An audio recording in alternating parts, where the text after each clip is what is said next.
चलिए दोस्तों, आज हम स्टार्ट करते हैं सेल का क्वेश्चन है, यानी कोशिका का क्वेश्चन है।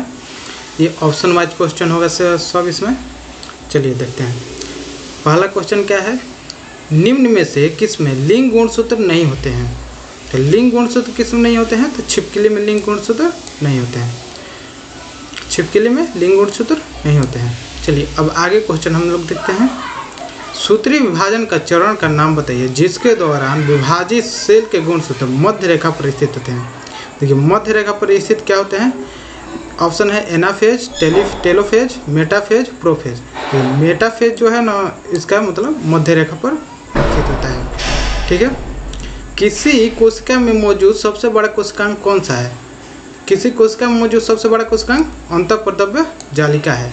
ठीक है, अंतःप्रद्रव्य जालिका है किसी कोशिका में मौजूद सबसे बड़ा कोशिकांग। ठीक है। अब आगे क्वेश्चन में आते हैं। किसी कोशिकांग को कोशिका का मास्टर कहा जाता है। किस कोशिकांग को कोशिका मास्टर कहा जाता है, तो नाभिक को कोशिका मास्टर कहा जाता है। ठीक है। आइए, निम्नलिखित में से कौन सा कथन सही है। देखिए, प्रायः लघुत्तम सहजीवी कोशिकाएं हैं, ये तो गलत है। माइकोप्लाज्मा की कोशिकाएं एमिनो शर्करा की बनी होती है, ये भी गलत है। विषाणु स्वयं एकल तंतु आरएनए अणु से बने होते हैं। ठीक है, विषाणु जो होते हैं आरएनए से बने होते हैं। ठीक है। आइए अगला क्वेश्चन देखते हैं। पौधे में पाया जाने वाला नीला, बैगनी या लाल फ्लेवोनाइड वर्णक किसकी उपस्थिति के कारण होता है। तो ये देखिए, ये एंथ्रोसाइनिन के कारण होता है। एंथ्रोसाइनिन के बहुत इंपॉर्टेंट क्वेश्चन है। एंथ्रोसाइनिन के कारण होता है नीला, बैगनी या लाल। चलिए अगला क्वेश्चन देखते हैं। स्तंभ कोशिका अनुसंधान के क्षेत्र में न्यूनतम विकास के संदर्भ में निम्नलिखित कथनों पर विचार कीजिए। देखिए पहला क्वेश्चन क्या है, पहला ऑप्शन क्या है, बीज पुटी अवस्था पर भ्रूण मानव स्तंभ कोशिका का एकमात्र स्रोत है, ये सही है। आइए, स्तंभ कोशिकाएं बीज पुटियों को नष्ट किए बिना प्राप्त की जा सकती है। हाँ भी, ये भी प्राप्त किया जा सकता है। ठीक है, स्तंभ कोशिकाएं बीज पुटियों को नष्ट किए बिना प्राप्त की जाती है, ये भी सही है। स्तंभ कोशिकाएं वस्तु अनंत काल तक स्वयं ही पात्र संजीवित हो सकते हैं। ठीक है, ये भी सही है। भारतीय अनुसंधान केंद्रों ने कुछ कोशिकाओं और रेखाओं का भी सृजन किया है जिन्हें कई प्रकार के ऊतकों को विकसित किया जा सकता है। इसका देखिए चारों ऑप्शन सही होगा। ये 1, 2, 3, 4 चारों, मतलब ऑप्शन नंबर ए होगा, इसका चारों सही होगा। आइए अगला क्वेश्चन देखते हैं।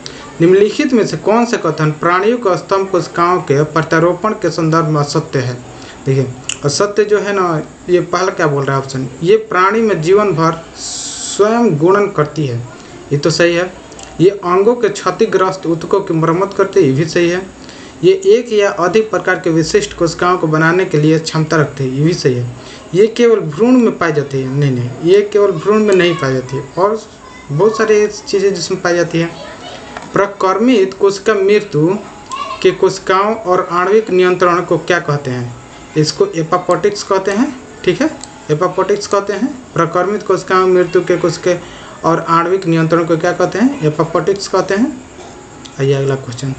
जीव द्रव्य के सूखे भाग में पाए जाने वाला सर्वाधिक तत्व कौन सा है। जीव द्रव्य के सूखे भाग में पाए जाने वाला सर्वाधिक तत्व ये प्रोटीन है। ठीक है, प्रोटीन है।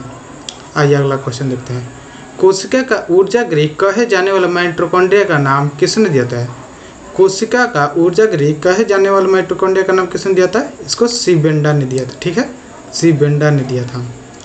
समसूत्री विभाजन किसमें होता है। समसूत्री विभाजन ये कायिक कोशिका में होता है। ठीक है, कायिक कोशिका में होता है समसूत्री विभाजन। गुणसूत्र में पाया जाने वाला अनुवांशिक पदार्थ को क्या कहते हैं, इसको जीनोम कहते हैं, जीनोम।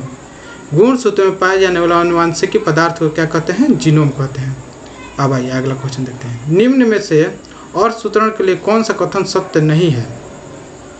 देखिए ऑप्शन नंबर 1 क्या बोल रहा है, और अर्थ सूत्रण 2 चरणों में होता है। ठीक है, ये भी सही है। अब आइए तो ऑप्शन नंबर बी, और सूत्रों के परिणाम स्वरूप परिणामी कोशों में गुणसूत्र की संख्या दोगुनी हो जाती है। ये देखिए दोगुनी, और सूत्र में दोगुनी नहीं होती है। ठीक है, और सूत्र के दौरान जनक कोशिकाओं के जीन परिणामी कोशिकाओं में मिश्रित हो जाते हैं। ठीक है, जनन ग्रंथि में और सूत्रण युग्मक के उत्पादन के लिए होता है, ये भी सही है। अब आइए अगला क्वेश्चन देखते हैं। किसी कोशिकांग को कोशिका मास्टर कहा जाता है। किस कोशिकांग को कोशिका मास्टर कहा जाता है, तो ये नाभिक को कहा जाता है। ठीक है, नाभिक को कोशिका का सबसे वो कोशिकांग है। किसी कोशिका में मौजूद सबसे बड़ा कोशिकांग कौन है? किसी कोशिका में मौजूद ऑप्शन के अनुसार अंतःप्रदम्य जालिका। ठीक है, थैंक यू दोस्तों। अगर अच्छा लग रहा है तो चैनल को सब्सक्राइब कीजिए, लाइक शेयर कीजिए। Thank you. यहाँ पर मैं इसको समाप्त कर रहा हूँ।